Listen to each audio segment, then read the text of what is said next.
বললেন ক্বালু ওয়া মান আবা, ও আল্লাহর রাসূল, ইয়া রাসূলুল্লাহ, ইয়া হাবিবাল্লাহ, ও আল্লাহর রাসূল, কারা আপনাকে অস্বীকার করে, কারা আপনাকে অস্বীকার করে?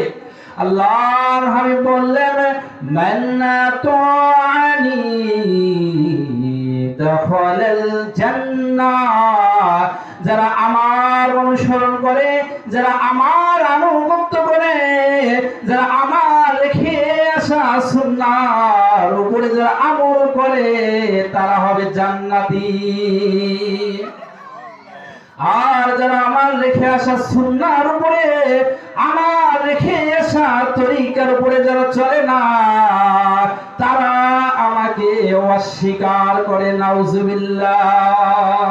রাসূলের মহব্বত, রাসূলের সুন্নাহর মহব্বতের কারণে হযরতে বিশর হাফি রাহমাতুল্লাহি আলাইহি অনেক বড় আল্লাহর ওলি, অনেক বড় আল্লাহর ওলি বিশর হাফি রাহমাতুল্লাহি আলাইহি আল্লাহর হাবিব সরকার দু আলম, সরকার দু আলম বিশর হাফি রাহমাতুল্লাহি আলাইহি স্বপ্ন যুগে বিশর হাফির সঙ্গে সাক্ষাৎ হয়ে গেল।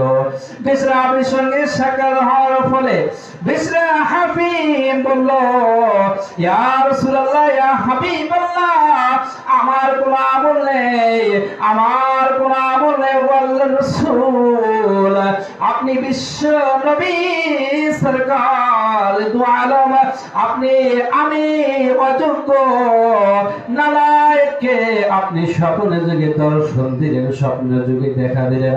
ও আল্লাহর রাসূল, এর কারণ কি, এর রহস্য কি?